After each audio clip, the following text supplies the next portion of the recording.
What's going on YouTube? In today's video, I am revealing my shredding for my wedding game plan and how I plan to lose 20 plus pounds over the next 3 to 4 months with zero cardio. And no, I'm not just here to show off flashy progress photos as I get leaner and leaner, but my heart behind this is showing you how I actually coach myself and how I coach my clients so you can see exactly what sustainable weight loss progress should look like. The unfortunate reality is that most guys just slash calories and they do excessive amounts of cardio to get weight off, and they might see 10, 15, 20 pounds come off, but as soon as they stop doing that, that weight comes roaring back. So in this video, I want to show you a smarter, more sustainable way. So if you are a busy Christian dad, even if you are low on time, or even if you don't have dreams to get a six-pack, you just want to lose 30, 40, 50 pounds and get to like 15, maybe 20% body fat, this is going to be for you. So in this video, we're going to walk through this spreadsheet so I can show you how I set up this cut, what it is I'm tracking, how I use that data to measure progress,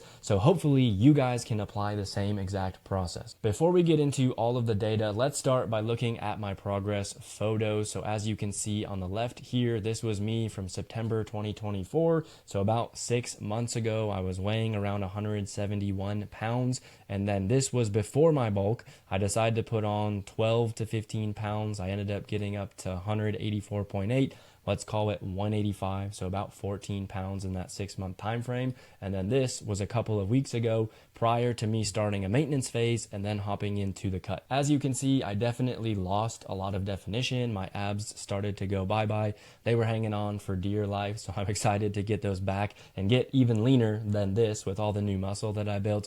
This is what the back shot was looking like, so definitely added a lot of thickness there, but again, losing the definition. And then here is what the side shot looked like as well. So now we are ready to dive back into the spreadsheet. We can start by going to the progress tab before we get into the macros. This is my weekly dashboard where I can see all of the data on a week-to-week basis and exactly how I am progressing. So as you can see, for weeks 1 and 2 here, I was undergoing maintenance. I basically guesstimated what my maintenance calories would be to see if they were accurate, and then I would start the cut based on what my maintenance calories were. So both of those weeks, the goal was to gain 0 weight at all. I was doing 3 weightlifting sessions, 0 high-intensity interval training sessions. Usually I track that in the forms of minutes across the week. Same thing with LISS, which is low intensity steady state. So that's just like machine cardio as far as elliptical, incline walk on the treadmill, stationary bike, things of that nature. I also have my average step count, my average sleep, average strain. So those come from an app called Bevel, which basically turns my Apple Watch into a Whoop band and gives me that type of data.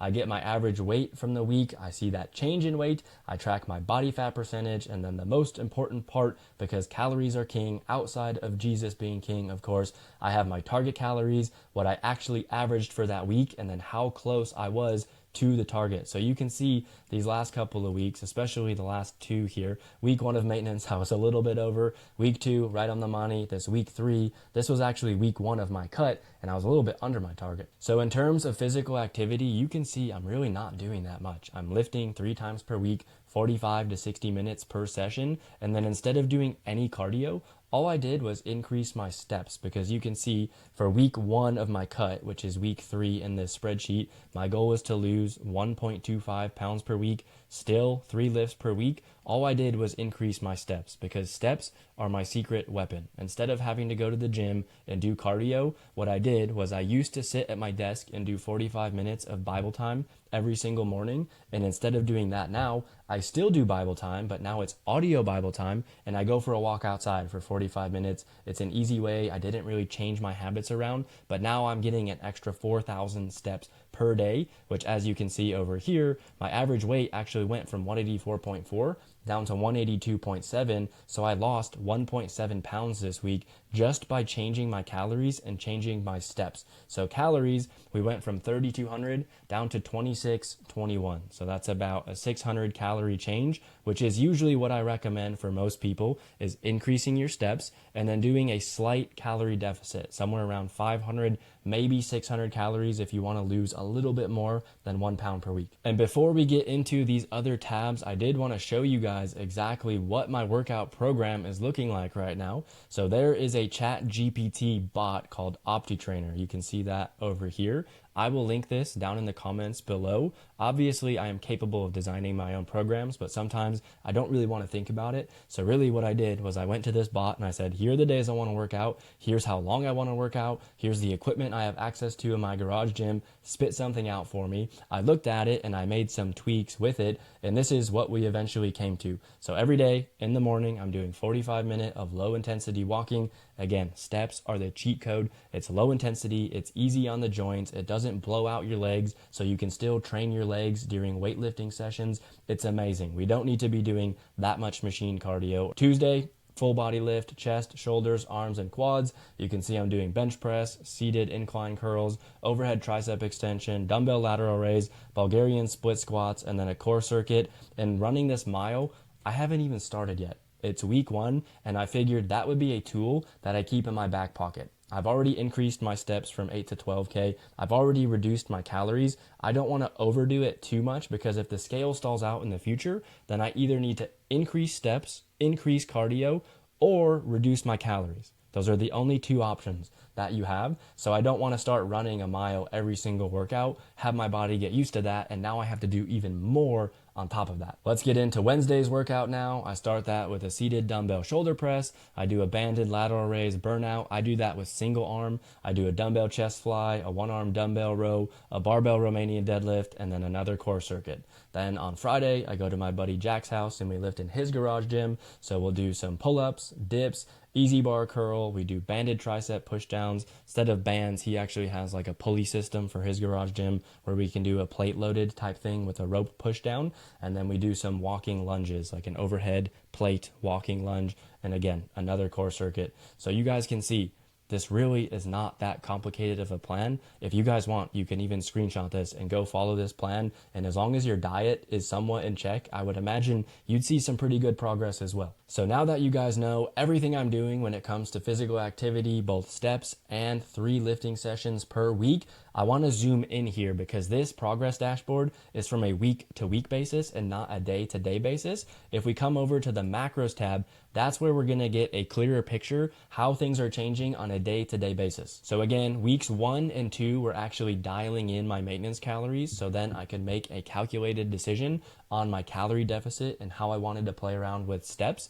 That started on March 23rd, which again, if we go back to these progress photos, this was the day that I took those. So this was the end of my bulk, transitioned into 2 weeks of maintenance, and then after the 2 weeks of maintenance, once I knew what maintenance calories were, that's when I dove into the cut. You can see this is week 1. You can see my weight fluctuates a lot, right? I've got some 184s, 185.6 down to 183, couple more 183s. If we get into the following week, again, Sunday, back up to 185.6, down to 184. I had a 182.8 weigh-in. The most important thing that you can do for yourself is looking at the weekly averages. So I want to see what my weekly weight did, my average for the week. Week 1, it was 184.2. Week 2, 184.4. I gained 0.2 pounds. That's basically negligible, which tells me my average calories are somewhere around 3,200. What's nice about this spreadsheet is that I can track all of my calories and macros on an app on my phone, and then I can go in and plug in all of that data from the week, which is exactly what I do. I'll put in my protein, my carbs, and my fats, and then this spreadsheet will auto-calculate your calories from those macros to ensure they are extremely accurate. And then it does the same thing as weight down here. It makes an average. So you can see week 1, my average calories were 3,359. After I plugged in all of my macros for week 2, it gave me all the calories here. It averaged that out, and my average was 3,214 calories. What's even cooler about this spreadsheet is that I can plug in my target macros once I set those. So I have my protein goal, my carb goal, and my fat goal, and then same thing down here. So these were the same from weeks 1 and 2, just trying to find out my maintenance.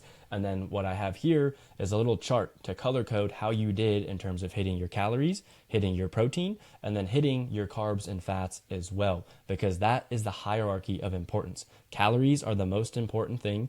After that, protein, and then after that, Carbs and fats are basically interchangeable. As long as one day you're not doing the keto diet and you have 0 grams of carbohydrates, and then the next day you're going full carb mode and you have like 600 grams of carbohydrates, obviously your body's not going to love those two extremes day after day. But you can see that I fluctuate my carbs 235, 403, 335, 296, as long as I am hitting my calorie goal and hitting my protein goal, which in this case, since it was red, I was over. I'm not going to be upset about that. Everything is good. Week 2, which was still maintenance, I started to clean things up a bit, so I was much closer to my target. So the goal was 3205 and I hit 3214, so I was off by 9 calories on average, which is why my calories were 100% compliant. I was in the green. Again, protein was a little bit over, not usually going to get upset about that. Carbs and fats were at 99%. So after these first 2 weeks, I knew my maintenance calories was around 3,200, which put me in a really good spot to then start week 3, which I guess technically is week 1 of the fat loss phase. My goal was 2621. I set my protein to 171, which is just under 1 gram per pound of body weight, 266 carbs, and 97 fat. As you can see for my averages here, protein again slightly over, so that's why I was at 103%. Carbs were 209, so quite under on that goal. Fat was 115 out of 97. So what I might need to do is I might need to flip-flop some of these around. The other thing that I want to point out about this week is that since I dropped my calories down to 2,600, my average weight went from 184.4 down to 182.7. And you might be saying, hey, a lot of these numbers are quite familiar, and that's because I set this spreadsheet up so that way as you enter in all of this data on the macros tab, it will actually go in and auto-populate this progress dashboard. So if you were looking at this at the beginning like, oh my gosh, Ty, that seems extremely overwhelming to use, it's really not, because all you have to do is once a week come in, you plug in all of your weigh-in data points, you plug in all of your macros, and you plug in what your goals were, and then this page, this sheet, auto-populated. It's all done for you. Same thing with all of the color coding systems. All of that is preset to auto-calculate. I took the spreadsheet a step further and I added my steps every single day, my sleep score every single day, and my strain score every single day. And then I set this up to add that in here as well so that I can just have a more detailed progress dashboard. But you don't need all of this data. Yes, it's cool to have. You can get away with just this section of the spreadsheet. But really what I'm trying to point out here is that having this data when it comes to your weigh-in and all of your macros, this is my guide so that I don't have to crash diet. I don't have to remove any type of food groups. I don't have to do excessive cardio. This allows me to keep it sustainable. The only thing left to show you guys in this spreadsheet is the notes tab, because getting in the habit of self-reflection is so important. And chances are if you have 30 to 50 pounds to lose or more than that, this is what has been missing from your life, because you are not honestly having this conversation with yourself on a week-to-week basis. Because if you were and you asked yourself, am I doing everything I can when it comes to fitness? Am I a 10 out of 10? No. Okay, well, if so, then what do I need to do to change it? Same thing with nutrition. Is my nutrition at a 10 out of 10? If not, what do I need to do to change it? So I set up all of these questions inside of this spreadsheet, and these are the same exact questions that I use with my clients in our check-in forms. It's like, did I adhere to my macros and calorie targets? Did I adhere to all of my training and workouts? How are my energy levels on a scale of 1 to 10? How is my strength this week? How are my hunger levels? How is my mood? How is my stress? How am I sleeping? How is my libido? All of these are super important subjective measures, because yes, scale weight is super important, but that is only one score on the scoreboard. What I want to do now is show you guys how to set up your own fat loss phase, and that is going to start with figuring out your maintenance just like I did. Unsurprisingly, I have a spreadsheet for this, which I will link down in the video description below. You guys can get your hands on that for free. You'll open it up, it'll take you to this Google Sheet template, and then you can click on the link down here for a video tutorial. It's super in-depth, showing you how to use each of these tabs. But really, all you need to know is that tab 1A is a ballpark calculator. So you'll plug in your weight, your body fat percentage, and your age, and it will give you some predicted maintenance based on different activity levels. But if you've been tracking your calories and macros and you're either losing weight or gaining weight, you can then plug that information into tabs 1B or 1C, and that will give you your maintenance calories as well. From there, all you have to do is come to the daily deficit tab, and you literally put in two things. You put in how much weight you want to lose per week. So if I go, I want to lose 1.25, And then if I put in my maintenance calories of 3,200, okay, calorie goal, 2719. I went slightly under that to make sure that I actually lost more weight than I wanted to, which is why I lost 1.7 pounds this week instead of the 1.25. But it's literally as simple as that. This spreadsheet will tell you what your maintenance calories are and then how many calories you need to eat every single day, so that way you can lose weight. So once you have that data, you can then come into this macros tab, and that will help you calculate your macros from your daily deficit calorie target, right? So let's say your maintenance was 3,000, you find out that you're supposed to be eating 2,500 every day. You can go into the macros tab and play around with this, and it'll tell you exactly what macros you need to eat in order to actually lose whatever weight per week that you put in this box here. And it's really that simple, guys. From there, all you have to do is download an app and track rigorously.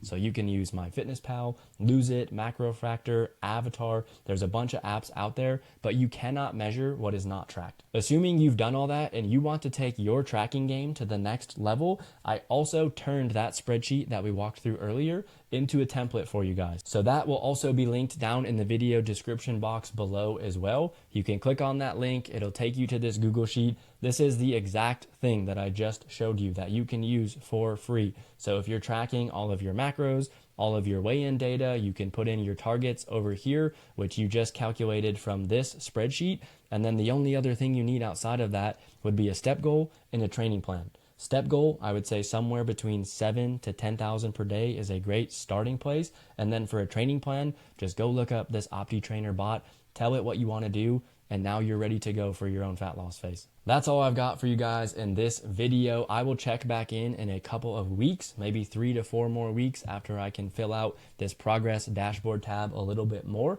and update you guys on how the cut is doing, what kind of changes I'm making, what it is I'm looking for, etc. So that way you guys can come along for the ride and learn how to apply these principles to your own weight loss journey. But that's going to be it for today's video, guys. I hope that you enjoyed it. If you did, please give it a thumbs up. Be sure to subscribe and turn those notification bells on so you don't miss when I post new videos. And with that, I'll see you in the next video.